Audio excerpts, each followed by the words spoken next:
बोली वृंदावन बिहारी लाल की जय हो। तो क्या नाम रखा बेटे का? धुंधकारी। क्या नाम रखा? धुंधकारी। और जो गाय से उत्पन्न हुए उस सुंदर दिव्य बालक का नाम क्या रखा? गोकर्ण जी महाराज। क्रियत कालेन तो जातो तरुणो तनैवो गोकर्ण पंडितो ज्ञानी धुंधकारी महाखला।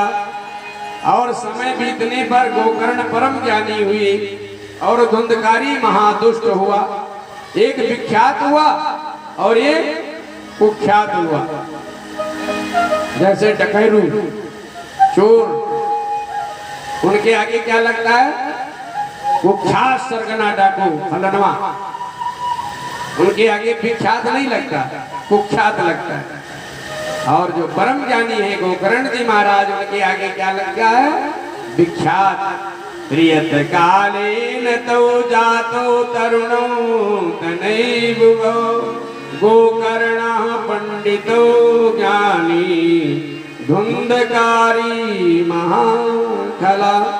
महाखल हुआ, महादुष्ट हुआ धुंधकारी। वेश्यावृत्ति करना, मदिरापान करना, चोरी करना, डकैती करना, व्यभिचार करना, जितने बुराई हैं सबके ठेकेदार हो गया। कौन? धुंधकारी। सभी अनैतिक कार्यों में आसक्ति थी उसकी, आसक्त था। एक दिन धुंधली दुखी होकर, बहुत दुखी हुई, क्योंकि रोज धुंधकारी कुछ ना कुछ मांगता रहता था मैया से। और पंडित जी ने जब उनकी शिकायतें रोज सुनी तो पंडित जी भी बहुत दुखी रहने लगे। एक दिन दुखी होकर रोज रोज के वलहन से जिस गली में जाए कि भैया पंडित जी महाराज आप ऐसे और आपका बेटा कैसे, बड़ा दुष्ट है। आज सुना कि फलनवा का चयन छीन के ले गया। आज तो फलानी जगह पे दारू पीकर पड़ा हुआ था। अरे महाराज आपका बेटवा तो पूरा आपका नाम कलंकित कर दिया। पंडित जी बहुत दुखी रहने लगे।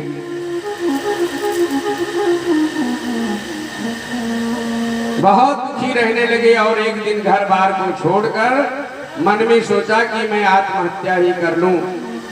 ऐसे बालक मेरे घर में जन्म हुआ जिसने मेरे नाम को पूरा मिट्टी में मिला दिया, पूरा कलंकित कर दिया मेरे नाम को। जिधर जाओ उधर हमारे बेटे धुंधकारी के नाम को धिक्कारते हैं सभी लोग। पंडित जी दुखी होकर और घर बार को छोड़कर चल दिए आत्महत्या करने के लिए। धुंधली रोज दुखी रहती थी, तो एक दिन धुंधली से धन मांगने लगा धुंधकारी, मदिरा पान आदि करने के लिए। तो जब नहीं दिया तो उसके गले को ही दबाने लग गया। धुंधली ने सोचा कि एक दिन ये हमें मार डालेगा, और धुंधली रात को घर छोड़कर भागी और एक अंध कुआं में गिर के उसके प्राणों का अंत हो गया। और ब्राह्मण देवता आत्महत्या के उद्देश्य से अपने घर बार को छोड़कर जंगल में चल दी। एक बार बेटे को पाने के लिए मरने जा रहे थे कि मेरे घर में कोई बेटा नहीं है, मैं अपने जीवन को ही समाप्त कर दूंगा, मैं बहुत कलंकित हूँ, मैं बहुत पापी हूँ, मैं बहुत अभागा हूँ, तो अब मैं अपने प्राणों का अंत कर लूंगा। और संत महापुरुष की कृपा से फल लेकर आए तो घर में एक बालक का जन्म हुआ। और आज एक दिन बेटा ना होने के कारण ब्राह्मण देवता मरने जा रहे थे, और आज बेटा होने के कारण मरने जा रहे हैं। उसके कार्यों से दुखी होकर, उसके आचार विचार से दुखी होकर ब्राह्मण देवता मरने जा रहे हैं। गोकर्ण जी ने रोका गोकर्ण जी ने रोका कि पिताजी, ये जो शरीर है ये तो भगवान की दिया हुआ एक उपहार है 84 लाख योनियों में। इस मानव शरीर को प्राप्त करके आप इसे ऐसे ही नष्ट करना चाहते हैं? धन्य भागी मानुष तन पावा, धन्य भागी मानुष तन पावा, सुर दुर्लभ सद ग्रंथ निगावा। धन्य भागी मानुष तन पावा, सुर दुर्लभ सद ग्रंथ निगावा। धन्य भागी मानुष तन पावा, सुर दुर्लभ सद ग्रंथ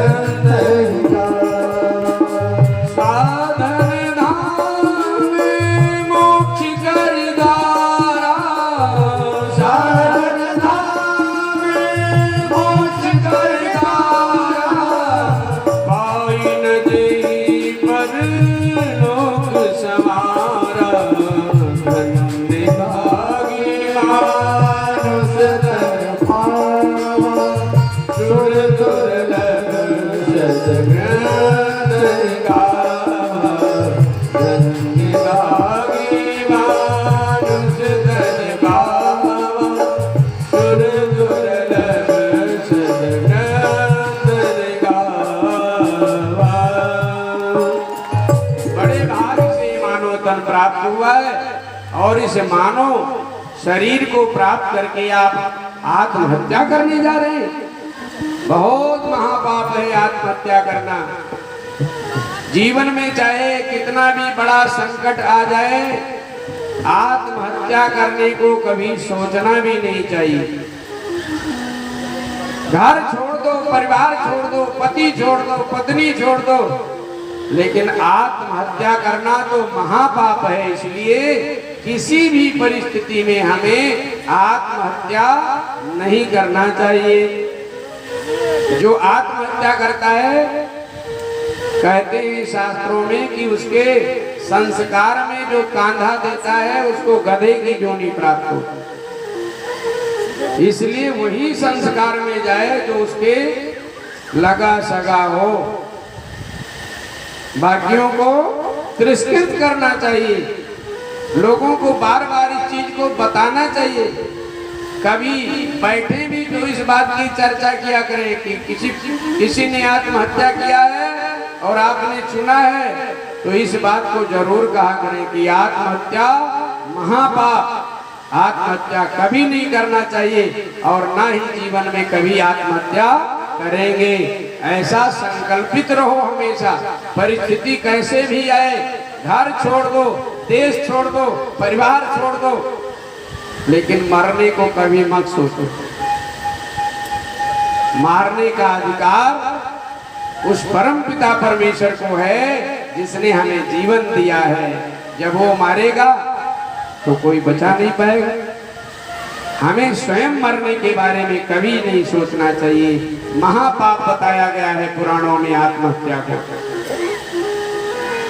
अभी कुछ ही 2-4 दिन की बात है, अपने इलाके से महिला, बस पति ने कोई मोबाइल में देखा और उसे डांटा संबंध के बारे में, और वो जाकर रेल के नीचे कट्टे मर गई। कितना पाप। 6 महीने का बालक, उसका क्या दोष रहा? तूने 2 पाप किया। एक ही जीवन को संकट में डाला और स्वयं अपने जीवन को समाप्त किया। इसलिए परिस्थिति जीवन में कैसी भी आए, इसे महापाप कहा गया है।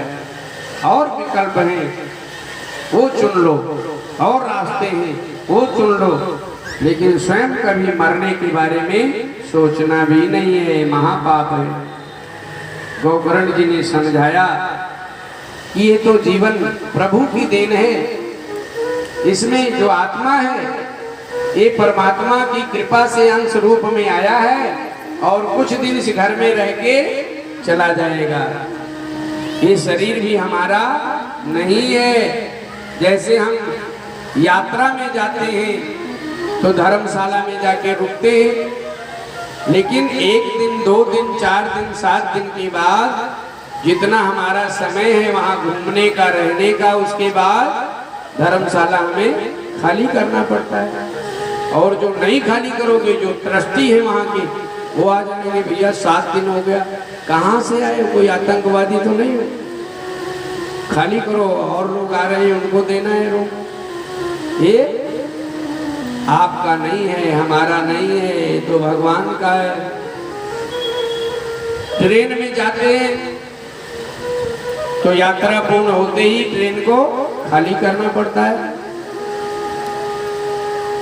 जहां तक का आपका सफर है उसके बाद अगर नहीं उतरे तो उतारने वाले आ जाएंगे। जो यहाँ के जमदूत हैं वर्तमान में, वो अपना पिस्तौल लेके आ जाएंगे, काला कोट पहन के। कहाँ जाना, टिकट दिखाओ। तो जाना तो है आपको पटना, पहुंच गए दरभंगा तो जेल में डाल देगा। इसलिए किराए के घर को क्या तू संभाले, पता नहीं किस दिन घर से मालिक निकाले, फिर भी किराया तो भरना पड़ेगा। ये काया कुटी खाली करना पड़ेगा। ये काया रूपी कुटिया है, भगवान ने प्रदान किया है। जितने दिन का समय दिया है उतना दिन रहना है और एक ना एक दिन इस काया कुटी को खाली करना पड़ेगा। लेकिन किराया तो भरना पड़ेगा। जो इससे पाप किए हो, इन हाथों से जो पुण्य किए हो, उनका लेखा जोखा भगवान के पास है। इसलिए ये मानव जीवन प्राप्त करके सत्कर्म करना चाहिए, पुण्य करना चाहिए। कहते हैं अच्छा यात्री वही है जो स्टेशन आने से पहले तैयारी अपनी कर ले। स्टेशन आने से पहले अपना बोरिया बिस्तर बांध के तैयार रहो।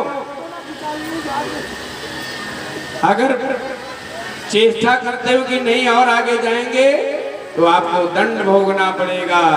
इसलिए अच्छा यात्री वही है जो समय आने पर अपनी तैयारी कर ले। तो हम लोग भी यात्रा में हैं। ये आत्मा यात्रा कर रही है। कभी कुत्ते की सवारी में रहती है, कभी गाय की सवारी में रहती है, कभी जीव जंतु कीड़े मकोड़े की सवारी करता है। ये आत्मा भटकता रहता है, लेकिन परमानेंट नहीं है, अस्थाई नहीं है। उस वाहन को छोड़ना पड़ता है, उस कोठरी को खाली करना पड़ता है। ऐसे ही जीव आत्मा का यात्रा चल रहा है। वो यात्रा में कभी ट्रेन में बैठता है, कभी स्कूटर पे बैठता है, कभी बस पे बैठता है, लेकिन कहे कि मैं ट्रेन को साथ ही लेकर जाऊंगा घर तक, तो डंडे मार के पुलिस वाले उतार देंगे, ट्रेन कहीं घर जाती है। ऐसे ही ये शरीर किसी के साथ नहीं जाएगा। जैसे ट्रेन किसी के घर नहीं जाती है, उसका स्टेशन है, ऐसे ही ये शरीर किसी के साथ नहीं जाना है। एक ना एक दिन तो खाली करना पड़ेगा। ये राम नाम रस भीनी चदरिया जीनी रे जीनी। राम नाम रस भीनी चदरिया जीनी रे जीनी। राम नाम रस भीनी चदरिया जीनी रे जीनी। राम नाम रस भीनी चदरिया जीनी रे जीनी। जब यह चादर बन ठन आई, रंग रेज को दीनी चदरिया, रंग रेज को दीनी। ऐसा रंग रंगा रंग रे,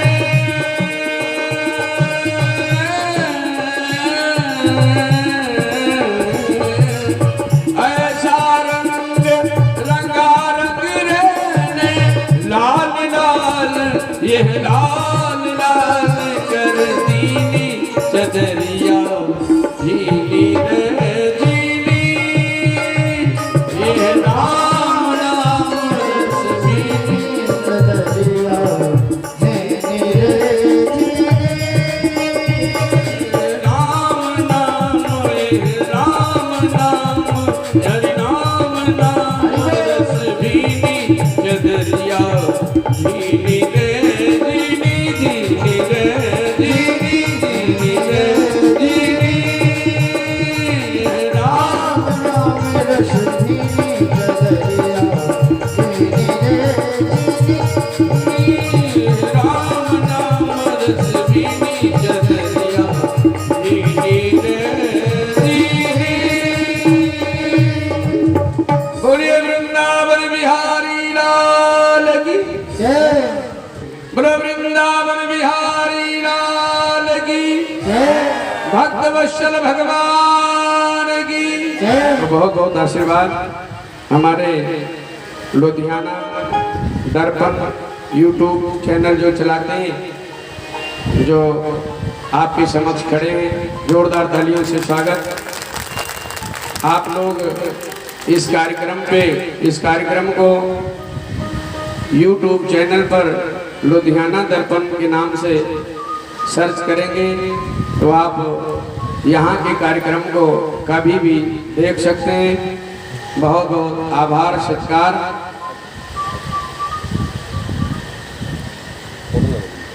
आए हुए अतिथियों का। तो आओ प्रसंग में प्रवेश करते हैं, क्योंकि समय आधे घंटे 10 बजे तक कथा का कार्यक्रम चलेगा।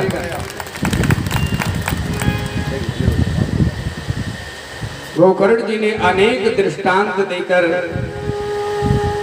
अपने पिताजी को समझाया कि आप आत्महत्या ना करें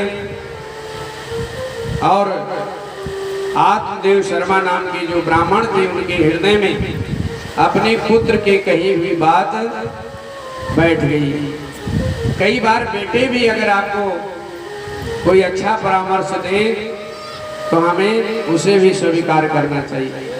कई बार पत्नी भी अगर परामर्श अच्छा दे रही है तो अपने को इसलिए ना अहंकार में रहे कि हम पति हैं इसलिए ये जनानी की बात को क्या मानना, नहीं, वो आपकी सहपाठी है, आपकी संगनी है।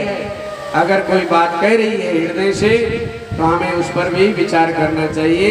रावण के जैसा नहीं कि मंदोदरी अनेकों बार समझाया लेकिन वो नहीं माना और सर्वनाश हो गया पूरे कुल का। इसलिए अगर पत्नी भी कोई परामर्श उत्तम देती है तो हमें उसे भी सहर्ष मानना चाहिए। पुत्र भी अगर प्रहलाद के जैसा हो, धर्म भाव से हो और विचारवान हो, संस्कारी हो तो उनके भी विचार को हमें अपने जीवन में धारण करना चाहिए। ये कहकर नहीं कि तू तो अभी बच्चा है या तू बेटा है, मैं तेरा बाप हूँ इसलिए मैं तेरे परामर्श को नहीं मानूंगा, ये गलत बात है। कोई बच्चा भी कोई अच्छी बात कहता है तो हमें उस पर भी विचार करना चाहिए। अच्छी सीख कहीं से भी मिले हमें स्वीकार करना चाहिए। और गोकर्ण जी तो परम ज्ञानी है, भगवान के परम भक्त हैं। तो गोकर्ण जी ने जब अपने पिता को समझाया तो उनके हृदय में ये बात बैठ गई और फिर घर परिवार का परित्याग करके परम धर्म का आश्रय लिया और संतों के बीच में रहकर, संतों के सानिध्य में रहकर श्रीमद् भागवत कथा के 10वें स्कंद का पाठ करते हुए ब्राह्मण देवता परम गति को प्राप्त की। इतनी शक्ति है भगवान के पावन कथा में। जो बड़े से बड़े संकट को भी टाल देता है। लेकिन भगवान को जब हम आश्रय लेते हैं, भगवान के चरणों का बार बार दर्शन स्पर्शन करते हैं, तो भगवान की कृपा हमारे घर में भी जाती है, परिवार में भी जाती है, रोजगार में भी जाती है, हमारे जीवन पे भी जाता है, हमारे स्वास्थ्य पे भी जाता है। और भगवान ही कृपा करते हैं तो धन की वृद्धि होती है, भगवान की ही कृपा होती है तो शरीर स्वस्थ होता है, भगवान की ही कृपा होती है तो बच्चे घर में संस्कारी होते हैं। इसलिए जब सब कुछ भगवान के ही हाथ में है तो हम भगवान से दूर रहेंगे तो हमारा जीवन कैसे कटेगा।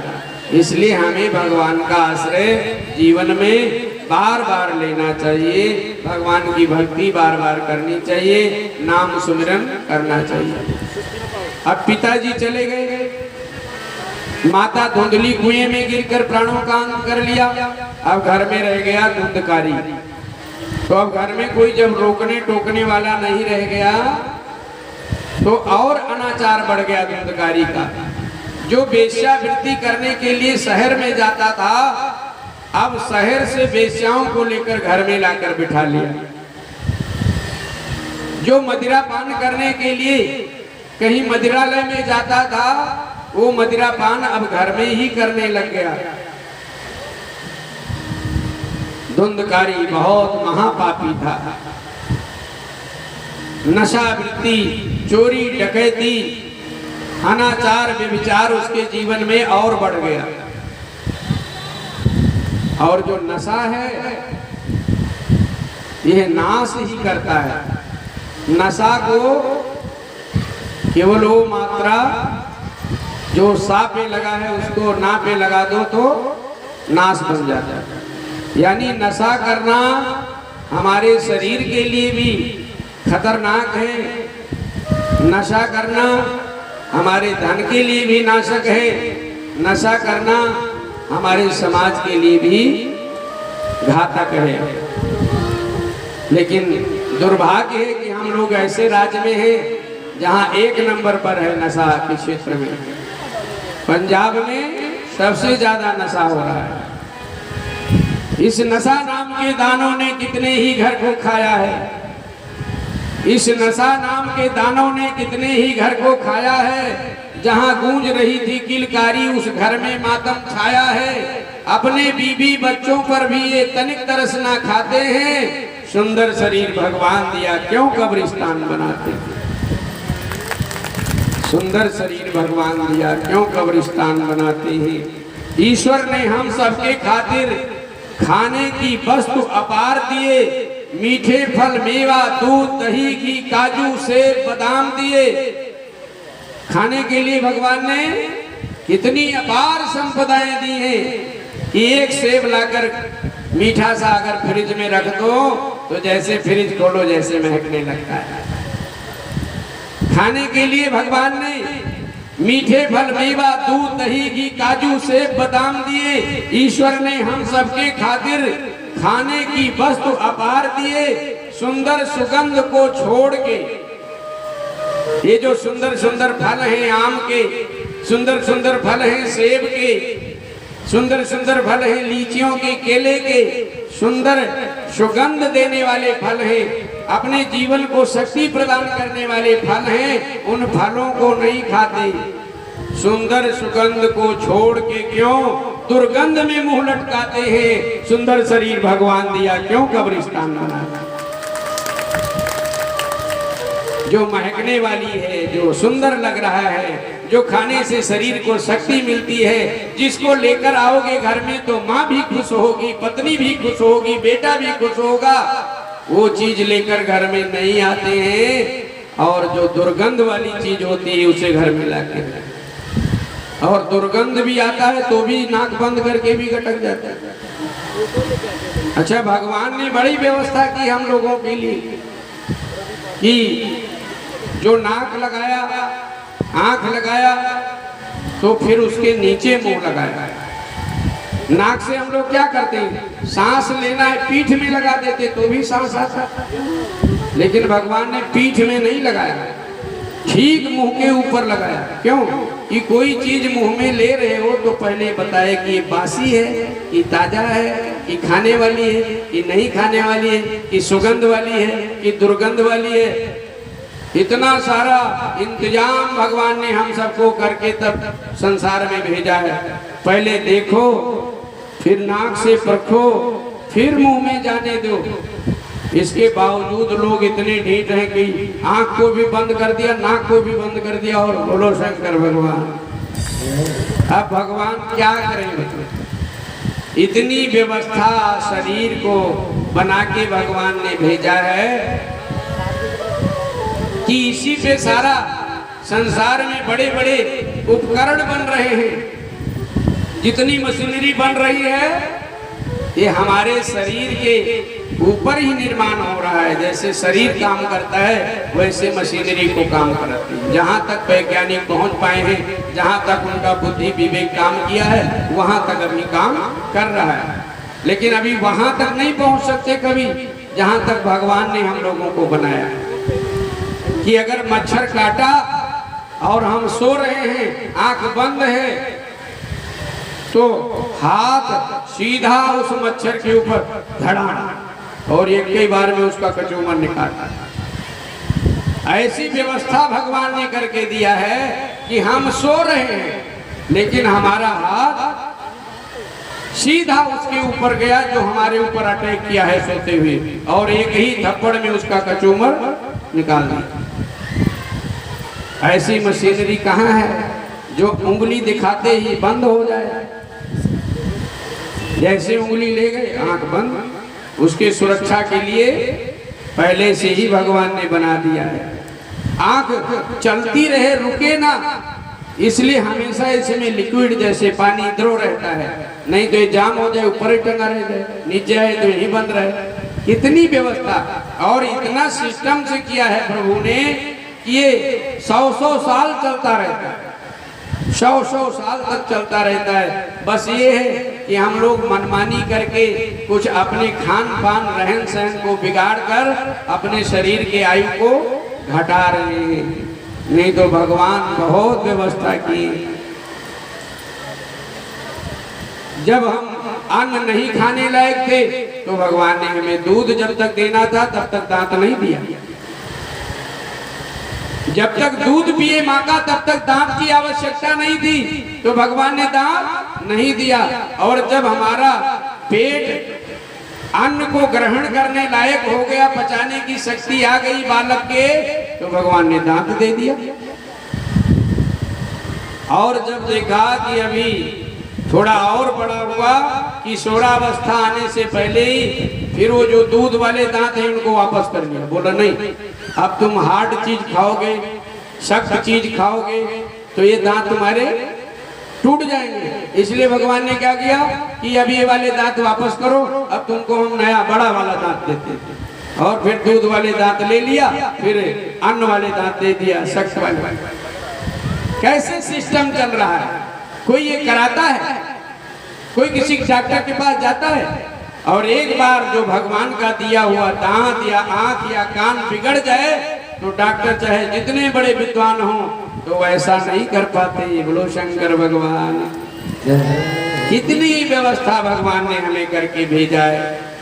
अब जब हमें बड़े बड़े दाने खाने हुए, चने चबाने हुए तो बड़ा दांत दे दिया। और जब फिर बुढ़ापा आया और पेट की अंतड़ियां कमजोर पड़ी गई, अग्नाशय निर्बल हो गया, तो क्या किया भगवान ने? कहा अब दांत वापस करो, अब मौनी बाबा हो जाओ। अब तुम्हारा आंत जो है कोई चीजों को, पूरी कचौड़ी को पचाने लायक नहीं है, इसलिए पहले भगवान ने दांत ले लिया। तो हम लोग क्या किए कि दांत ले लिया तो क्या हुआ, हम पाथर के दांत लगवा लिए। अब दांत तो पाथर का लगवा लिए लेकिन आंत पाथर का लगवा लिया। आंत तो वही है, दांत लगवा लिए पाथर का। अब रात को बाबा का मन नहीं हुआ, पूरी कचौड़ी खा गए, अब सारा रात परिवार को दौड़ा रहे हैं। बोलो शंकर भगवान। तो जो भगवान ने संरक्षण किया है हमारे शरीर का, हमारे प्रकृति का, वो सब अनुपम है, अलौकिक है। जिसकी तुलना किसी चीज से नहीं की जा सकती, लेकिन हम मनमानी करते हैं तो फिर रात भर दौड़ना भी पड़ता है। बोलो शंकर भगवान। इसलिए कहते हैं महात्मा लोग कि सीताराम सीताराम सीताराम कहिए, जाहि विध राख राम कहि विध रही। सीताराम सीताराम सीताराम कहिए, जाहि विध राख राम। सीताराम सीताराम सीताराम कहिए, जाहि विध राख राम कहि विध रही।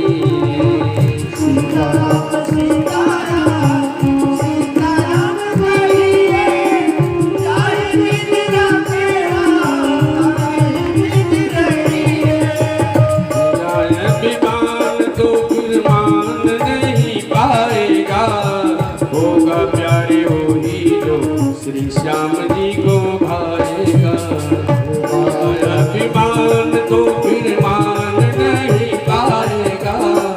होगा प्यारे वही जो श्री श्याम जी को भाएगा। ओंकार ओंकार राम राम कहिए, जाहि विध राख राम कहि विध रही। सीताराम सीताराम सीताराम कहिए, जाहि विध राख राम कहि विध रही।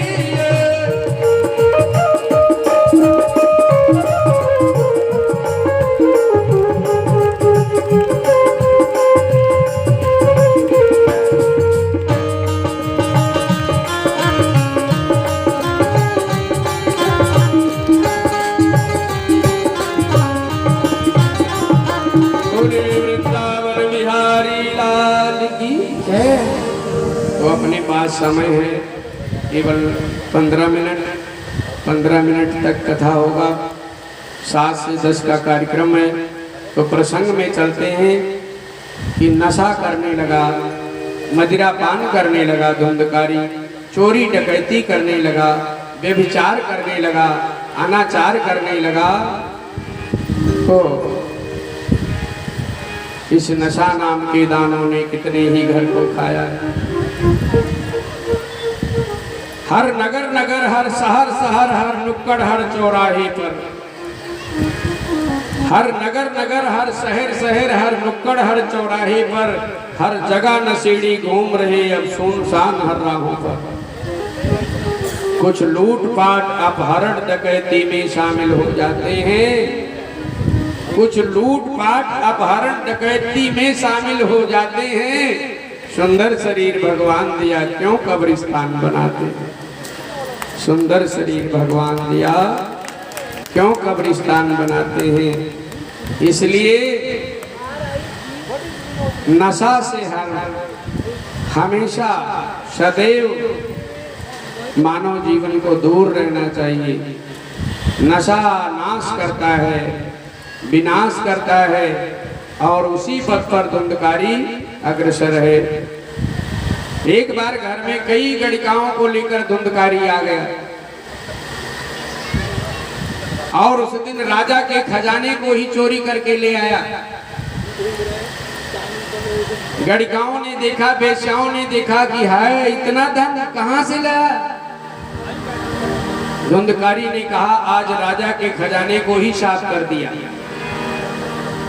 वेश्याओं ने सोचा कि राजा के खजाने को लूट लिया तू, लेकिन अगर राजा को पता लगा तो इसके साथ साथ हम सभी को भी दंड देगा, सूली पर चढ़ा देगा राजा। इसलिए ऐसा करो, आपस में उन वेश्याओं ने मंत्रणा किया कि इसको इतना मदिरा पान करा दो, इतना मदिरा पान करा दो कि बेसुध हो जाए। और उन गणिकाओं ने धुंधकारी को खूब मदिरा पान कराया, खूब शराब पिलाया और जब पूरा मदमस्त हो गया तो उसको मारने के लिए अपनी साड़ी का पल्लू उसके गले में लपेटा और एक गणिका इधर और एक गणिका इधर खींचने लगी, उसके प्राणों का अंत करने लगी। तो जोर जोर से चिल्लाने लगा धुंधकारी। और जब जोर जोर से चिल्लाने लगा, गणिकाओं ने सोचा कहीं आस पड़ोस को ना पता लगे। तो तीसरी गणिका गई और चूल्हे में जो लक्कड़ जल रहा था उसका लुकाठ लेके आई और मुंह में ठूस दिया। और उन सभी गणिकाओं ने मिलकर धुंधकारी का अंत कर दिया, मार डाला उसे। कर्म प्रधान विष करी राखा, कर्म प्रधान विष करी राखा, जो जस कीन सो तस फल चाखा, जो जस कीन सो तस फल चाखा। कर्म प्रधान विष करी राखा, कर्म प्रधान विष करी राखा, जो जस कीन सो तस फल चाखा, जो जस कीन सो तस फल चाखा। धुंधकारी मारा गया। उन्हीं वेश्याओं ने, उन्हीं गणिकाओं ने उसके प्राणों का अंत किया जिन्हें वो खिलाता था, पिलाता था। इसलिए जो रिश्ते का होता है, खून का रिश्ता जो होता है, वो रिश्ता रिश्ता होता है। जो पराई स्त्री के चक्कर में पड़ता है उसका अंत ऐसे ही होता है। पर नारी पैनी छुरी मति को लागे अंग, रावण के 10 सिर गयो पर नारी के संग। तो पराई स्त्री छुरी के समान समझो। जो माँ जैसे है उसको माँ जैसे आदर दो, जो बहन जैसे है उसको बहन जैसे आदर दो। जो आपके साथ विवाह संबंध से पत्नी के रूप में भगवान ने दिया है उसे स्वीकार करो। वो चाहे काली हो, चाहे गोरी हो, चाहे छोटी हो, चाहे बड़ी हो। और जब उसे ये समझ जाओगे कि संसार में सबसे सुंदर मेरी पत्नी है, जीवन पर्यंत आप आनंद अनुभव करोगे। और अगर ये विचार कुंठित है तेरे हृदय का, तो जीवन भर चाहे आपकी पत्नी कितनी ही सुंदर हो, लायक हो, आप सदा दुखी रहोगे। और कहीं नजर इधर उधर किया तो कांडे भी जाओ। बोलो शंकर भगवान की। पर नारी पैनी छुरी मति को लागे अंग, रावण के 10 सिर गयो पर नारी के संग। बोलिए वृंदावन बिहारी लाल की जय। सब लोग जय नहीं बोले, अरुण मिश्रा से हो जय बोलो, दोनों हाथ में बोलो वृंदावन बिहारी लाल की जय। अपने नगर में आप भी ऐसे कराओ, इधर एक बार कथा हो तो उधर 2 बार कराओ। ऐसे करो ना, जैसे पड़ोसी का घर 1 मंजिल तो बगल वाले सोचते मैं इससे 2 मंजिल कर लूं और ऊपर से थूकूं तो इसी के छत पे गिरे। ईर्षा भरा हुआ। ऐसे ही रीच करना है, प्रतिद्वंदिता करनी है तो धर्म में करो कि फलाने ने भागवत कथा में 11,000 दिया है तो हम 21,000 देंगे। प्रतिद्वंदिता करना है तो माँ बाप की सेवा में करो कि फलाने अपने बाप को लेकर आए हैं, डी.एस. ठाकुर, बी.एस. ठाकुर, हमारे बाप भी बुजुर्ग हैं, हम भी लाएंगे यहाँ 2 महीना सेवा करेंगे उनको। प्रतिद्वंदिता करो, इससे आपको पुण्य मिलेगा। प्रतिद्वंदिता करना है तो धर्म में करो, सेवा में करो कि फलाने ने लंगर लगाया है तो उन्होंने 1 कुंटल आटा दिया है तो मेरे 1 कुंटल नहीं है तो मैं 10 किलो की बोरी जरूर देंगे। लेकिन प्रतिद्वंदिता करते हैं तो गाड़ी में करते हैं कि पड़ोसी से झगड़ा हो गया तो 4 गाड़ी दिया, तो जब दूसरी पड़ोसन आई कि कहा आज फलनिया तुम्हें बहुत गरियावत है, हमें गरियावत 5 से गाड़ी दे के भेजा हूं, वो समय हम आगे हैं।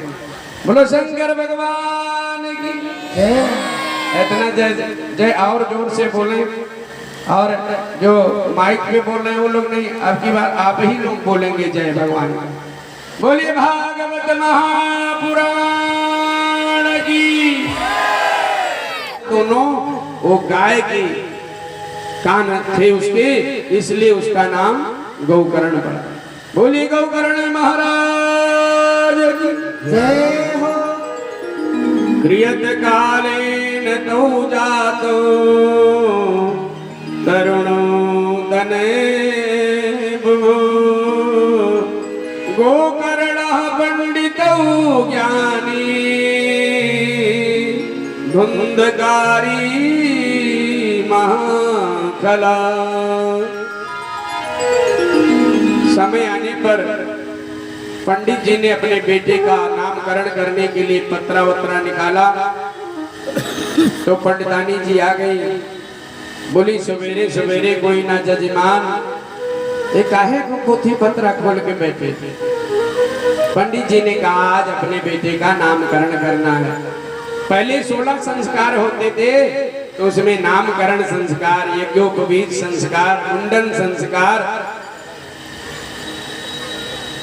अन्नप्राशन संस्कार, जो ये संस्कार होते थे इससे बच्चों में संस्कार आते थे। अब संस्कार करना बोल दिए तो लास्ट वाला ही संस्कार हो जाता है। बोलो शंकर भगवान।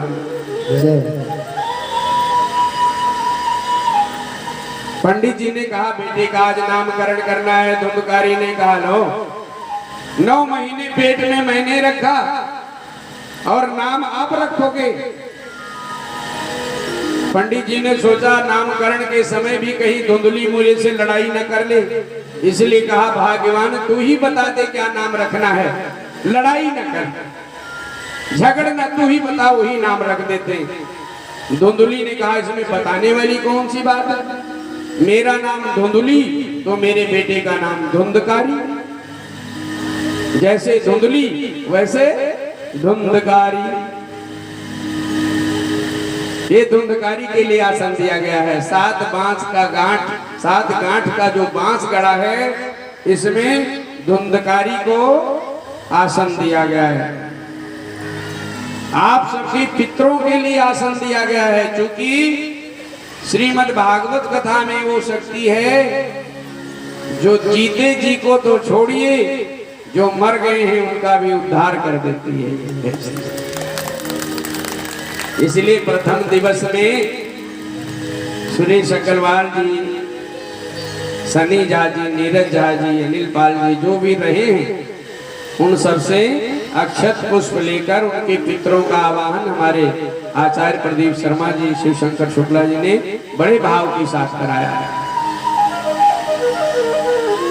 और अगर अपने पितरों का अंश खाते हैं, अपने पितरों को सत्कार नहीं करते हैं, पितर कहते, कई लोग कहते जो मर गया तो किसी जोनी में चला जाता है, तो फिर पितर जोनी में कौन? पितृ लोक है, जैसे पृथ्वी लोक है, स्वर्ग लोक है, पाताल लोक है, ऐसे ही पितृलोक है। वहां वे वास करते हैं जो पितृ कोई पाप से, कोई पुण्य से अपने पुण्य पाप को भोगने के लिए पितृलोक में रोके हुए हैं उस स्थान में। और वो किसी भी जोनी में हो तो पितृ देवता को अधिकृत किए गए हैं देवता, वो उन्हें उस योनि में प्रदान करते हैं। अगर वो कुत्ते की योनि में पड़े हैं और बीमार हैं तो जो आप सेवा करते हैं, जो उनके निमित्त दान करते हैं, जो उनके निमित्त भोजन गैया को खिलाते हैं, ब्राह्मण को खिलाते हैं, उस योनि में उन्हें उसका लाभ होता है, वो स्वस्थ हो जाते हैं। ऐसा हमारे पुराणों में वर्णन आता है, संत महात्मा इस प्रकार से बताते हैं। इसलिए हमें पितरों का भी पूजन करना चाहिए, चाहे विवाह हो, चाहे घर प्रवेश हो, चाहे आप कोई यज्ञ करें, हमें अपने पितरों का भी पूजन करना चाहिए। और हरियाणा में तो विशेष रूप से पितरों का पूजन किया जाता है। जो घर भी बनाए, पितरों को स्थान देना चाहिए। हमारे गांव में कहावत है कि घर के देवता पूजा न पावे, बाहर देव भर्राहट उड़ावे। कि जो घर के देवता हैं, पहले देवता कौन है? घर के देवता हमारे माता पिता बुजुर्ग हैं, जो जीवित देवता हैं, और जो नहीं हैं वो पितृ के रूप में हैं। सो घर से जब घर प्रवेश करना हो तो हमें गांव की घर की माटी लाके पितरों को स्थान देना चाहिए। चाहे पितर के स्थान की माटी लेकर आए और अपने घर में एक फूल के लोटा में उस मिट्टी को रख के और बांध के उसमें पूजा किया करें पितरों का। साल में अगर एक बार पूजा नहीं किया तो आप जितने मर्जी देवी देवताओं का पूजन कर ले, घर में सुख शांति होने वाली नहीं है। बोली वृंदावन बिहारी लाल की। तो क्या नाम रखा बेटे का? धुंधकारी। क्या नाम रखा? धुंधकारी।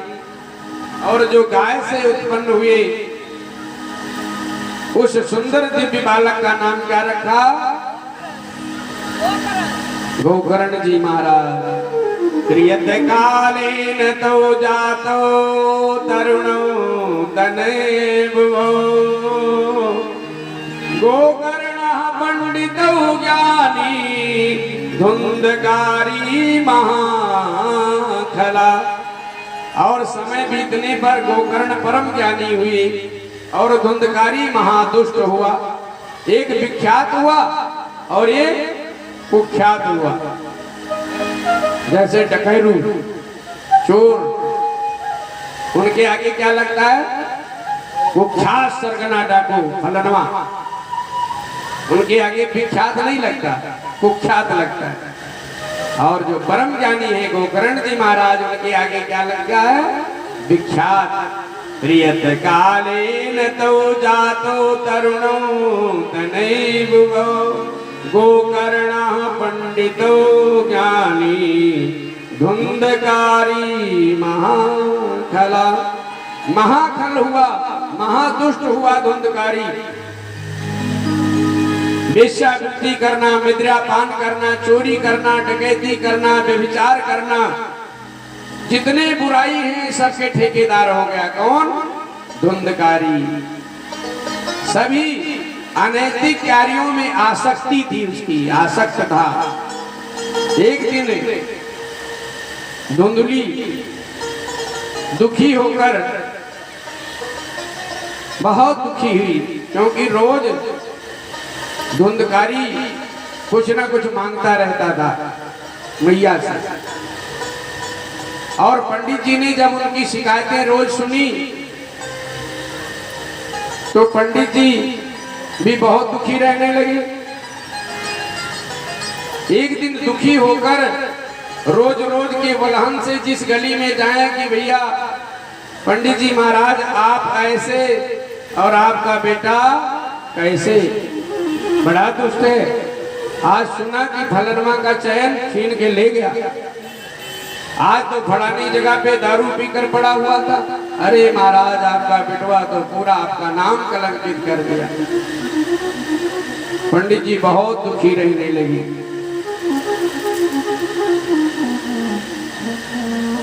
बहुत दुखी रहने लगे और एक दिन घर बार को छोड़कर मन में सोचा कि मैं आत्महत्या ही कर लूं। ऐसे बालक मेरे घर में जन्म हुआ जिसने मेरे नाम को पूरा मिट्टी में मिला दिया, पूरा कलंकित कर दिया मेरे नाम को। जिधर जाओ उधर हमारे बेटे धुंधकारी के नाम को धिक्कारते हैं सभी लोग। पंडित जी दुखी होकर और घर बार को छोड़कर चल दिए आत्महत्या करने के लिए। धुंधली रोज दुखी रहती थी, तो एक दिन धुंधली से धन मांगने लगा धुंधकारी, मदिरा पान आदि करने के लिए। तो जब नहीं दिया तो उसके गले को ही दबाने लग गया। धुंधली ने सोचा कि एक दिन ये हमें मार डालेगा, और धुंधली रात को घर छोड़कर भागी और एक अंध कुआं में गिर के उसके प्राणों का अंत हो गया। और ब्राह्मण देवता आत्महत्या के उद्देश्य से अपने घर बार को छोड़कर जंगल में चल दिए। एक बार बेटे को पाने के लिए मरने जा रहे थे कि मेरे घर में कोई बेटा नहीं है, मैं अपने जीवन को ही समाप्त कर दूंगा, मैं बहुत कलंकित हूँ, मैं बहुत पापी हूँ, मैं बहुत अभागा हूँ, तो अब मैं अपने प्राणों का अंत कर लूंगा। और संत महापुरुष की कृपा से फल लेकर आए तो घर में एक बालक का जन्म हुआ। और आज एक दिन बेटा ना होने के कारण ब्राह्मण देवता मरने जा रहे थे, और आज बेटा होने के कारण मरने जा रहे हैं। उसके कार्यों से दुखी होकर, उसके आचार विचार से दुखी होकर ब्राह्मण देवता मरने जा रहे हैं। गौकर्ण जी ने रोका। गौकर्ण जी ने रोका कि पिताजी, ये जो शरीर है ये तो भगवान की दिया हुआ एक उपहार है 84 लाख योनियों में। इस मानव शरीर को प्राप्त करके आप इसे ऐसे ही नष्ट करना चाहते हैं? धन्य भागी मानुष तन पावा, धन्य भागी मानुष तन पावा, सुर दुर्लभ सद ग्रंथ निगावा। धन्य भागी मानुष तन पावा, सुर दुर्लभ सद ग्रंथ निगावा। धन्य भागी मानुष तन पावा, सुर दुर्लभ सद ग्रंथ साधन धाम मोक्ष कर द्वारा, साधन धाम मोक्ष कर द्वारा, पाई न देहि पर लोक समारा। धन्य भागी मानुष तन पावा, सुर दुर्लभ सद ग्रंथ निगावा। धन्य भागी मानुष तन पावा, सुर दुर्लभ सद ग्रंथ निगावा। बड़े भाग से मानव तन प्राप्त हुआ है, और इस मानव शरीर को प्राप्त करके आप आत्महत्या करने जा रहे हैं। बहुत महापाप है आत्महत्या करना। जीवन में चाहे कितना भी बड़ा संकट आ जाए, आत्महत्या करने को कभी सोचना भी नहीं चाहिए। घर छोड़ दो, परिवार छोड़ दो, पति छोड़ दो, पत्नी छोड़ दो, लेकिन आत्महत्या करना तो महापाप है। इसलिए किसी भी परिस्थिति में हमें आत्महत्या नहीं करना चाहिए। जो आत्महत्या करता है, कहते हैं शास्त्रों में कि उसके संस्कार में जो कांधा देता है उसको गधे की जोनी प्राप्त हो। इसलिए वही संस्कार में जाए जो उसके लगा सगा हो। बाकियों को तिरस्कृत करना चाहिए। लोगों को बार बार इस चीज को बताना चाहिए। कभी बैठे भी तो इस बात की चर्चा किया करें कि किसी ने आत्महत्या किया है और आपने चुना है, तो इस बात को जरूर कहा करें कि आत्महत्या महापाप, आत्महत्या कभी नहीं करना चाहिए और ना ही जीवन में कभी आत्महत्या करेंगे। ऐसा संकल्पित रहो हमेशा। परिस्थिति कैसे भी आए, घर छोड़ दो, देश छोड़ दो, परिवार छोड़ दो, लेकिन मरने को कभी मत सोचो। मारने का अधिकार उस परम पिता परमेश्वर को है जिसने हमें जीवन दिया है। जब वो मारेगा तो कोई बचा नहीं पाएगा। हमें स्वयं मरने के बारे में कभी नहीं सोचना चाहिए। महापाप बताया गया है पुराणों में आत्महत्या को। अभी कुछ ही 2-4 दिन की बात है, अपने इलाके से महिला, बस पति ने कोई मोबाइल में देखा और उसे डांटा संबंध के बारे में, और वो जाकर रेल के नीचे कट्टे मर गई। कितना पाप! 6 महीने का बालक, उसका क्या दोष रहा? तूने 2 पाप किया। एक ही जीवन को संकट में डाला और स्वयं अपने जीवन को समाप्त किया। इसलिए परिस्थिति जीवन में कैसी भी आए, इसे महापाप कहा गया है।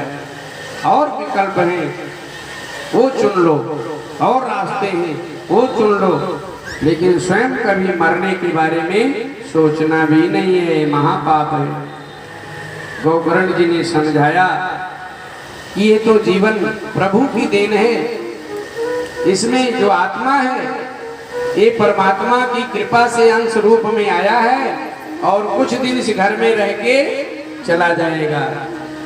ये शरीर भी हमारा नहीं है। जैसे हम यात्रा में जाते हैं तो धर्मशाला में जाके रुकते हैं, लेकिन 1 दिन, 2 दिन, 4 दिन, 7 दिन के बाद जितना हमारा समय है वहाँ घूमने का, रहने का, उसके बाद धर्मशाला हमें खाली करना पड़ता है। और जो नहीं खाली करोगे, जो ट्रस्टी है वहाँ के, वो आ जाएंगे, भैया 7 दिन हो गया, कहाँ से आए, कोई आतंकवादी तो नहीं हो, खाली करो, और लोग आ रहे हैं उनको देना है रूम। ये आपका नहीं है, हमारा नहीं है, तो भगवान का है। ट्रेन में जाते हैं तो यात्रा पूर्ण होते ही ट्रेन को खाली करना पड़ता है। जहां तक का आपका सफर है उसके बाद अगर नहीं उतरे तो उतारने वाले आ जाएंगे। जो यहाँ के जमदूत हैं वर्तमान में, वो अपना पिस्तौल लेके आ जाएंगे, काला कोट पहन के। कहाँ जाना? टिकट दिखाओ। तो जाना तो है आपको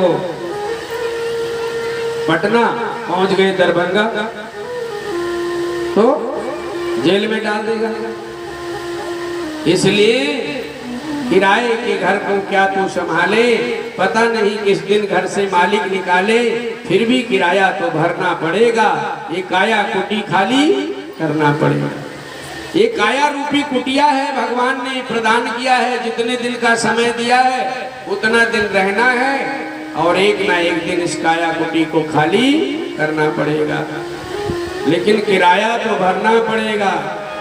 जो इससे पाप किए हो, इन हाथों से जो पुण्य किए हो, उनका लेखा जोखा भगवान के पास है।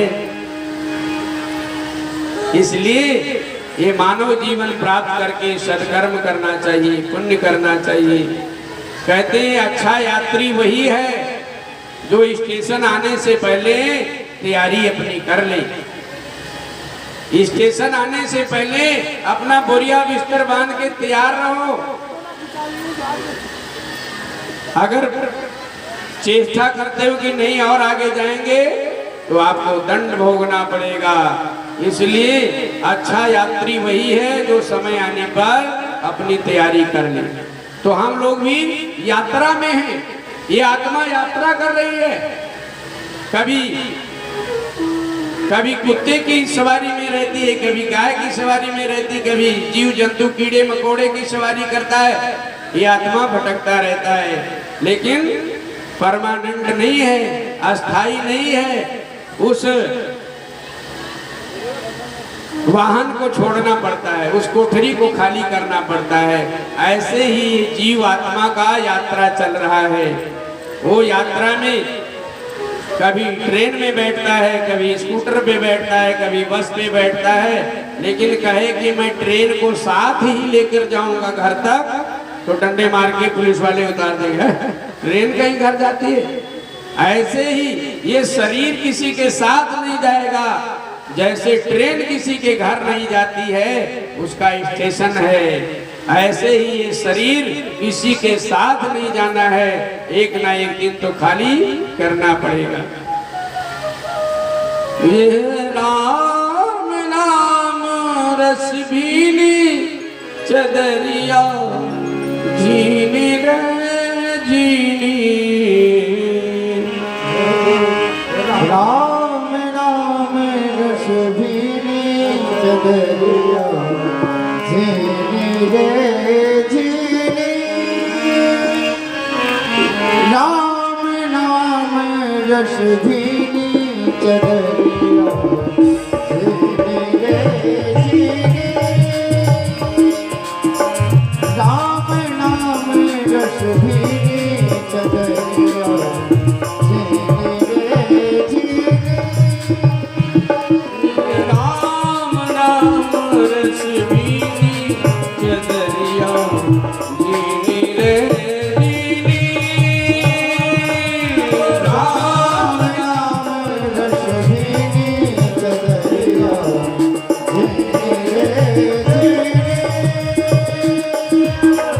पांच तत्व के धागा लागे, अष्टकमल रस भूमि चदरिया, अष्टकमल रस भूमि, नौ दस मास बिनन को लागे,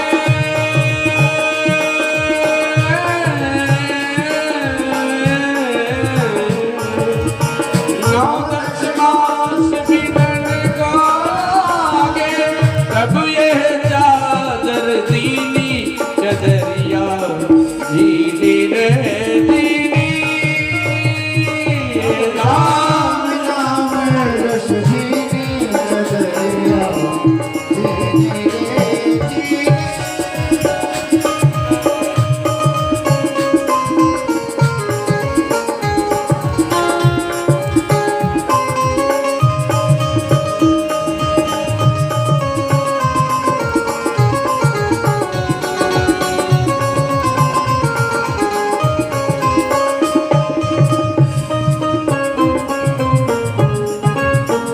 जब यह चादर बन ठन आई, रंग रेत को दीनी चदरिया, रंग रेत को दीनी, जब यह चादर बन ठन आई, रंग रेत को दीनी चदरिया, रंग रेत को दीनी, ऐसा रंग रंगा रंग रे,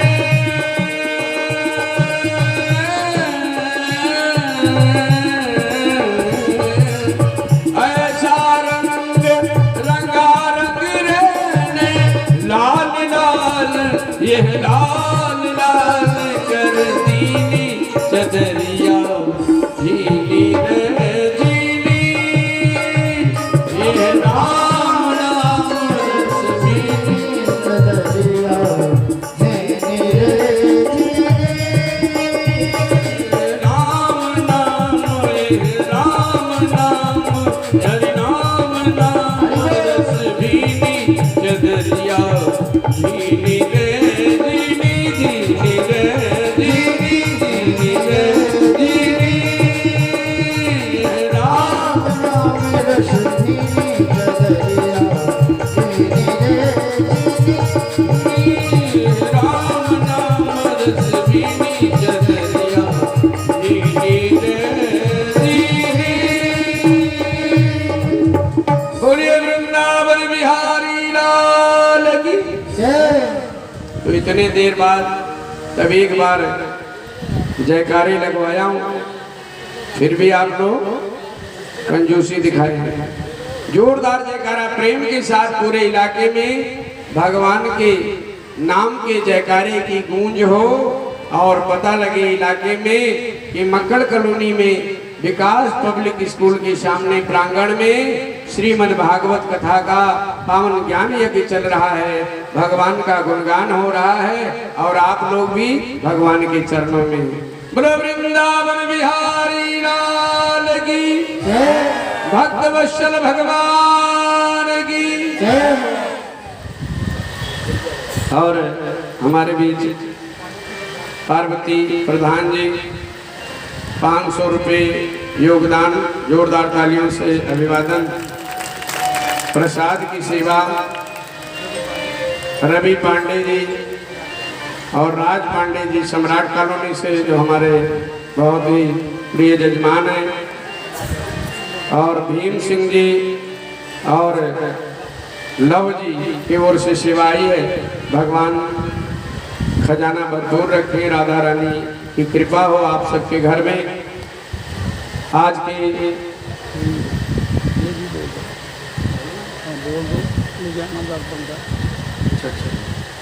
तो बहुत बहुत आशीर्वाद हमारे लुधियाना दर्पण यूट्यूब चैनल जो चलाते हैं, जो आपके समक्ष खड़े हैं, जोरदार तालियों से स्वागत। आप लोग इस कार्यक्रम को YouTube चैनल पर लुधियाना दर्पण के नाम से सर्च करेंगे तो आप यहाँ के कार्यक्रम को कभी भी देख सकते हैं। बहुत बहुत आभार सत्कार।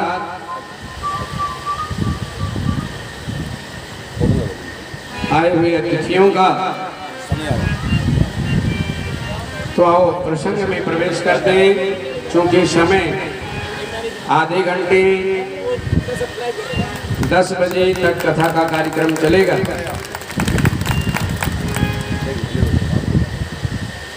गोकर्ण जी ने अनेक दृष्टांत देकर अपने पिताजी को समझाया कि आप आत्महत्या ना करें,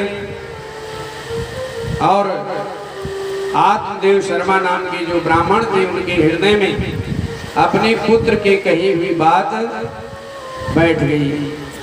कई बार बेटे भी अगर आपको कोई अच्छा परामर्श दे तो हमें उसे भी स्वीकार करना चाहिए।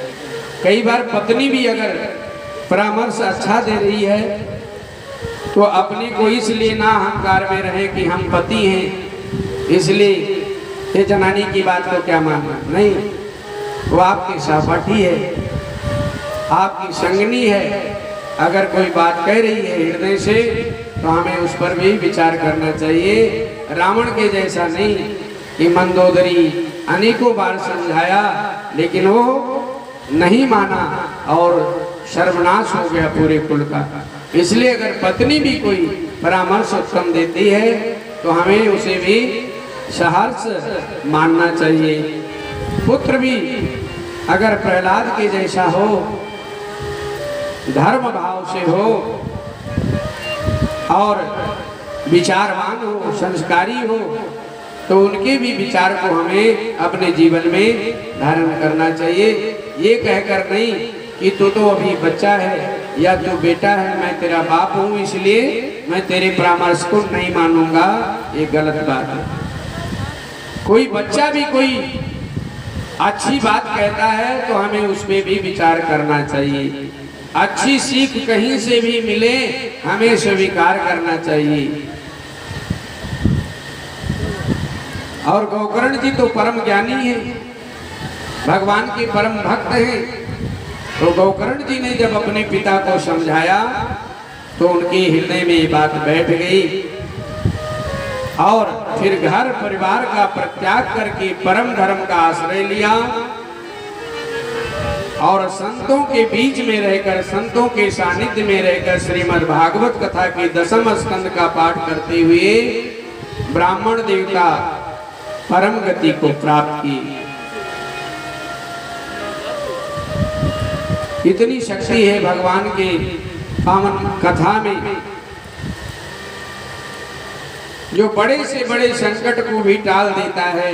लेकिन भगवान को जब हम आश्रय लेते हैं, भगवान के चरणों का बार बार दर्शन स्पर्शन करते हैं, तो भगवान की कृपा हमारे घर में भी जाती है, परिवार में भी जाती है, रोजगार में भी जाती है, हमारे जीवन पे भी जाता है, हमारे स्वास्थ्य पे भी जाता है। और भगवान ही कृपा करते हैं तो धन की वृद्धि होती है, भगवान की ही कृपा होती है तो शरीर स्वस्थ होता है, भगवान की ही कृपा होती है तो बच्चे घर में संस्कारी होते हैं। इसलिए जब सब कुछ भगवान के ही हाथ में है तो हम भगवान से दूर रहेंगे तो हमारा जीवन कैसे कटेगा।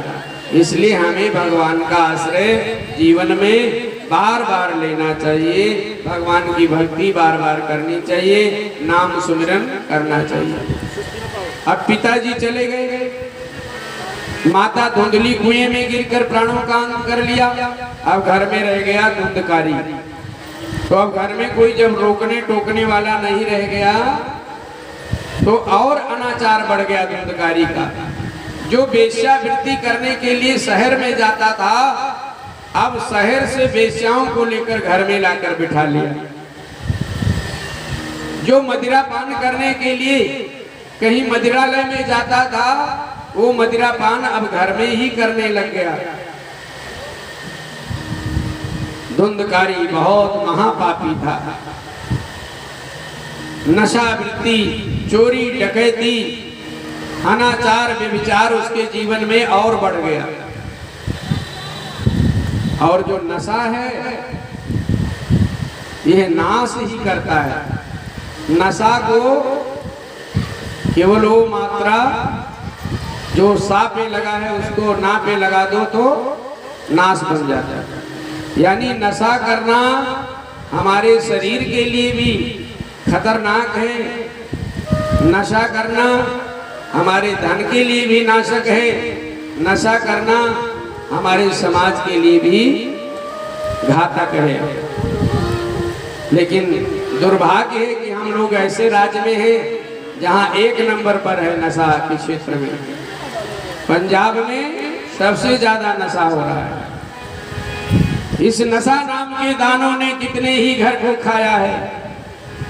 इस नशा नाम के दानों ने कितने ही घर को खाया है। जहां गूंज रही थी किलकारी उस घर में मातम छाया है। अपने बीबी बच्चों पर भी ये तनिक तरस ना खाते हैं। सुंदर शरीर भगवान दिया क्यों कब्रिस्तान बनाते हैं। सुंदर शरीर भगवान दिया क्यों कब्रिस्तान बनाते हैं। ईश्वर ने हम सबके खातिर खाने की वस्तु अपार दिए। मीठे फल, मेवा, दूध, दही, घी, काजू, सेब, बादाम दिए। खाने के लिए भगवान ने कितनी अपार संपदाएं दी हैं कि एक सेब लाकर मीठा सा अगर फ्रिज में रख दो तो जैसे फ्रिज खोलो जैसे महकने लगता है। खाने के लिए भगवान ने मीठे फल, मेवा, दूध, दही, घी, काजू, सेब, बादाम दिए। ईश्वर ने हम सबके खातिर खाने की वस्तु अपार दिए। सुंदर सुगंध को छोड़ के ये जो सुंदर सुंदर फल हैं आम के, सुंदर सुंदर फल हैं सेब के, सुंदर सुंदर फल हैं लीचियों के, केले के, सुंदर सुगंध देने वाले फल हैं, अपने जीवन को शक्ति प्रदान करने वाले फल हैं। उन फलों को नहीं खाते। सुंदर सुगंध को छोड़ के क्यों दुर्गंध में मुंह लटकाते हैं। सुंदर शरीर भगवान दिया क्यों कब्रिस्तान बनाना। जो महकने वाली है, जो सुंदर लग रहा है, जो खाने से शरीर को शक्ति मिलती है, जिसको लेकर आओगे घर में तो माँ भी खुश होगी, पत्नी भी खुश होगी, बेटा भी खुश होगा, वो चीज लेकर घर में नहीं आते हैं। और जो दुर्गंध वाली चीज होती है उसे घर में लाके, और दुर्गंध भी आता है तो भी नाक बंद करके भी गटक जाता है। अच्छा, भगवान ने बड़ी व्यवस्था की हम लोगों के लिए कि जो नाक लगाया, आंख लगाया तो फिर उसके नीचे मुंह लगाया। नाक से हम लोग क्या करते हैं, सांस लेना है पीठ में लगा देते तो भी सांस आता, लेकिन भगवान ने पीठ में नहीं लगाया, ठीक मुंह के ऊपर लगाया। क्यों? कि कोई चीज मुंह में ले रहे हो तो पहले बताए कि ये बासी है, कि ताजा है, कि खाने वाली है, कि नहीं खाने वाली है, कि सुगंध वाली है, कि दुर्गंध वाली है। इतना सारा इंतजाम भगवान ने हम सबको करके तब संसार में भेजा है। पहले देखो, फिर नाक से परखो, फिर मुंह में जाने दो। इसके बावजूद लोग इतने ढीठ हैं कि आंख को भी बंद कर दिया, नाक को भी बंद कर दिया, और बोलो शंकर भगवान। अब भगवान क्या करेंगे? इतनी व्यवस्था शरीर को बना के भगवान ने भेजा है कि इसी पे सारा संसार में बड़े बड़े उपकरण बन रहे हैं। जितनी मशीनरी बन रही है ये हमारे शरीर के ऊपर ही निर्माण हो रहा है। जैसे शरीर काम करता है वैसे मशीनरी को काम करती है। जहाँ तक वैज्ञानिक पहुँच पाए हैं, जहाँ तक उनका बुद्धि विवेक काम किया है, वहाँ तक अभी काम कर रहा है। लेकिन अभी वहाँ तक नहीं पहुँच सकते कभी जहाँ तक भगवान ने हम लोगों को बनाया। कि अगर मच्छर काटा और हम सो रहे हैं, आंख बंद है, तो हाथ सीधा उस मच्छर के ऊपर धड़ा और एक कई बार में उसका कचूमर निकाला। ऐसी व्यवस्था भगवान ने करके दिया है कि हम सो रहे हैं लेकिन हमारा हाथ सीधा उसके ऊपर गया जो हमारे ऊपर अटैक किया है सोते हुए, और एक ही थप्पड़ में उसका कचूमर निकाल दिया। ऐसी मशीनरी कहाँ है जो उंगली दिखाते ही बंद हो जाए? जैसे उंगली ले गए, आंख बंद। उसके सुरक्षा के लिए पहले से ही भगवान ने बना दिया है। आंख चलती रहे, रुके ना, इसलिए हमेशा इसमें लिक्विड जैसे पानी द्रो रहता है। नहीं तो ये जाम हो जाए, ऊपर ही टंगा रह जाए, नीचे आए तो यही बंद रहे। इतनी व्यवस्था और इतना सिस्टम से किया है प्रभु ने कि ये 100-100 साल चलता रहता है। 100-100 साल तक चलता रहता है। बस ये है कि हम लोग मनमानी करके कुछ अपने खान पान रहन सहन को बिगाड़ कर अपने शरीर के आयु को घटा रहे हैं। नहीं तो भगवान बहुत व्यवस्था की। जब हम अन्न नहीं खाने लायक थे तो भगवान ने हमें दूध जब तक देना था तब तक दांत नहीं दिया। जब तक दूध पिए माँ का तब तक दांत की आवश्यकता नहीं थी तो भगवान ने दांत नहीं दिया। और जब हमारा पेट अन्न को ग्रहण करने लायक हो गया, पचाने की शक्ति आ गई बालक के, तो भगवान ने दांत दे दिया। और जब देखा कि अभी थोड़ा और बड़ा हुआ, किशोरावस्था आने से पहले ही फिर वो जो दूध वाले दांत हैं उनको वापस कर दिया। बोला नहीं, अब तुम हार्ड चीज खाओगे, सख्त चीज खाओगे तो ये दांत तुम्हारे टूट जाएंगे। इसलिए भगवान ने क्या किया कि अब ये वाले दांत वापस करो, अब तुमको हम नया बड़ा वाला दांत देते हैं। और फिर दूध वाले दांत ले लिया, फिर अन्न वाले दांत दे दिया, सख्त वाले। कैसे सिस्टम चल रहा है? कोई ये कराता है? कोई किसी डॉक्टर के पास जाता है? और एक बार जो भगवान का दिया हुआ दांत या आंख या कान बिगड़ जाए तो डॉक्टर चाहे जितने बड़े विद्वान हों तो ऐसा नहीं कर पाते। बोलो शंकर भगवान। कितनी व्यवस्था भगवान ने हमें करके भेजा है। अब जब हमें बड़े बड़े दाने खाने हुए, चने चबाने हुए तो बड़ा दांत दे दिया। और जब फिर बुढ़ापा आया और पेट की अंतड़ियां कमजोर पड़ी गई, अग्नाशय निर्बल हो गया, तो क्या किया भगवान ने? कहा अब दांत वापस करो, अब मौनी बाबा हो जाओ। अब तुम्हारा आंत जो है कोई चीजों को, पूरी कचौड़ी को पचाने लायक नहीं है, इसलिए पहले भगवान ने दांत ले लिया। तो हम लोग क्या किए कि दांत ले लिया तो क्या हुआ, हम पाथर के दांत लगवा लिए। अब दांत तो पाथर का लगवा लिए लेकिन आंत पाथर का लगवा लिया। आंत तो वही है, दांत लगवा लिए पाथर का। अब रात को बाबा का मन नहीं हुआ, वो पूरी कचौड़ी खा गए। अब सारा रात परिवार को दौड़ा रहे हैं। बोलो शंकर भगवान।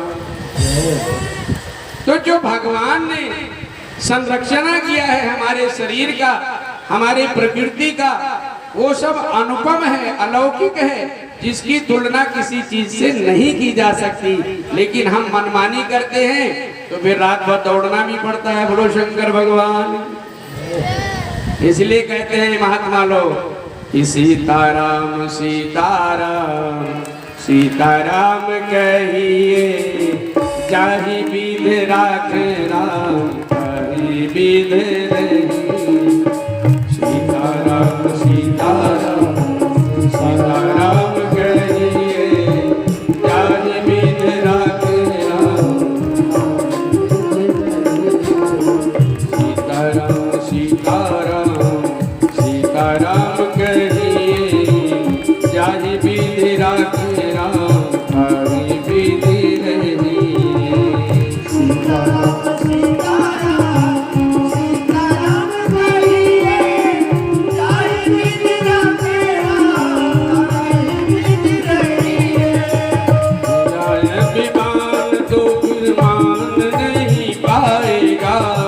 होगा प्यारे हो ही जो श्री श्याम जी को भाएगा। गौकर्ण जी को पता लगा कि धुंधकारी का अंत हो गया, गणिकाओं ने उसे मार डाला, तो गोकर्ण जी धुंधकारी के आत्म शांति के लिए गया आदि तीर्थों में जाकर उनके लिए पिंड दान किया, तर्पण किया। जो भी मृत्यु के बाद जो भी संस्कार होते हैं वो सभी वैदिक रीति से गौकर्ण जी महाराज ने धुंधकारी के लिए समस्त विधियां कराया।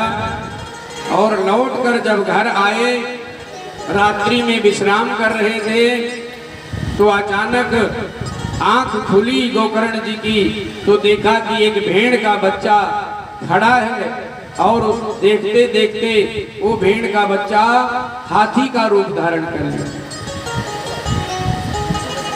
देखते देखते वो हाथी जो है वो भैंसे के रूप में निर्मित हो गया और फिर भैंसे के रूप से वह मानव के रूप में प्रकट हो गया और जोर जोर से चिल्लाने लगा, जोर जोर से रोने लगा, क्योंकि धुंधकारी प्रेता योनि में पड़ा हुआ था। जोर जोर से रोने लगा। गोकर्ण जी ने पूछा, अरे तू कौन है? अपने कमंडल का जल लिया, अभिमंत्रित करके उस रोते हुए प्रेत के ऊपर जल का छींटा दिया, तो उसे बोलने की शक्ति आ गई। अभी तक वो केवल हियाता था, चिल्लाता था, वेदना से तड़प रहा था, लेकिन बोल नहीं पाता था। जैसे ही अभिमंत्रित जल का छींटा दिया गोकर्ण जी ने, वैसे ही धुंधकारी जो प्रेता योनि में था वो बोल पड़ा कि भैया मैं आपका भाई हूँ धुंधकारी। अहम भ्राता तुदीयोऽस्मि धुंधकारी नामतः, स्वकीयेनेव दोषेण ब्रह्मत्वं नस्ति मया। कहा भैया मैं आपका भाई धुंधकारी हूँ, प्रेता योनि में पड़ा हूँ। गोकर्ण जी ने कहा कि हमने तुम्हारे उद्धार के लिए अनेक उपाय किए, श्राद्ध किया, पिंडदान किया, तर्पण किया, गया में गए, वहां तुम्हारे उद्धार के लिए अनेक क्रियाएं की, तेरा उद्धार नहीं हुआ। धुंधकारी ने कहा कि भैया मैं कोई छोटा मोटा पापी नहीं हूं, मैंने जीवन में पाप ही पाप किया है, पाप को छोड़कर मैंने जीवन में कुछ किया ही नहीं है। जितने अनैतिक कार्य थे वो मैंने जीवन पर्यंत किया है। चोरी, डकैती, व्यभिचार, मदिरापान, सब कुछ मैंने जीवन में, जितने अनाचार व्यभिचार हैं सब मैंने जीवन में किया है। कभी कोई दान नहीं किया, कभी कोई पुण्य नहीं किया, कभी भगवान का नाम नहीं लिया, कभी मंदिर का दर्शन नहीं किया। मेरे जैसा पापी संसार में कोई ही हो सकता है। मैं महापाप किया है। इसलिए मेरा उद्धार गया के पिंड दान से भी नहीं हुआ।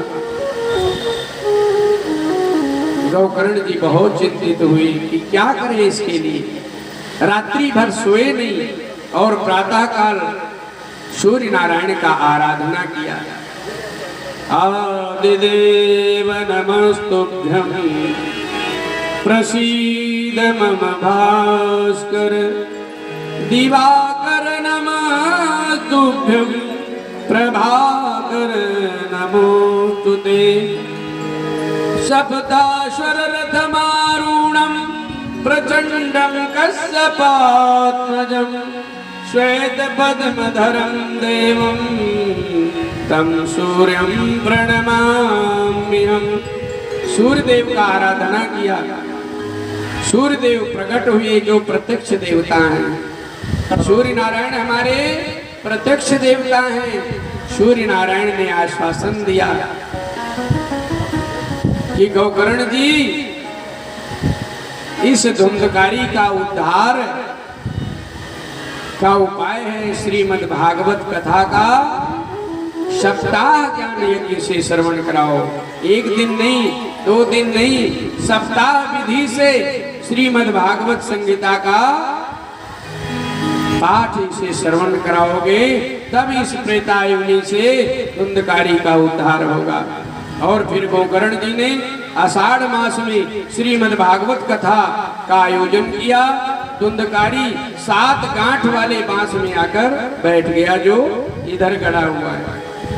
इसलिए जो भी कथा में आयोजन किए हैं, जो भी जजमान बने हैं, वह सब लोग आए तो इस बांस को भी प्रणाम करें कि इसमें हमारे पितरों का वास हो जाए। वो किसी भी योनि में हो, आकर हमारे इस आयोजन से जो भी प्रभु की कृपा से हमें करने का सुअवसर प्रदान किया है, भगवान की इस पावन कथा से हमारे पितरों को किसी भी योनि में हो उनका उद्धार हो, उनको इसका फल मिले और वो भगवान के चरणों में उनका वास हो जाए। ऐसा आप लोग भगवान से प्रार्थना किया करो। परिवार के कल्याण के साथ साथ अपने पितरों का भी ध्यान बंधन किया करो। तो 7 गांठ वाले बांस में पितृ के रूप में हमारे देवता विराजमान होते हैं। इसी 7 गांठ वाले बांस में धुंधकारी आकर बैठ गया और एक दिन करके एक गांठ फूटती गई और 7वें दिन एक दिव्य पुरुष के रूप में वह धुंधकारी प्रेतायुनी से मुक्त होकर प्रकट हो गया। बोले भक्तवत्सल भगवान। धुंधकारी का पापों का शमन हुआ और धुंधकारी दिव्य पुरुष के रूप में प्रकट हो गया। ऐसी शक्ति है श्रीमद् भागवत कथा में। बहुत ही सुंदर भाव से भागवत की महिमा को धुंधकारी ने फिर गायन किया। धान्या भगवती वारदा प्रेत पीड़ा विनाशनी, सत्तोऽपि तथा धन्या कृष्ण लोक फल प्रदा।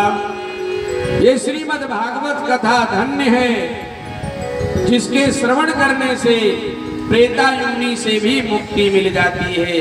किसी भी प्रकार की कामना हो, भागवत भगवान उसे पूर्ण कर देते हैं। इस भागवत में स्वयं ही भगवान श्यामल रूप में विराजमान है।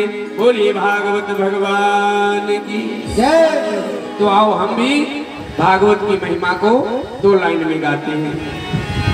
परमार्थ की विश्वास की, परमार्थ की विश्वास की है ये अमर कहानी, ज्ञान की ये गंगा ऋषियों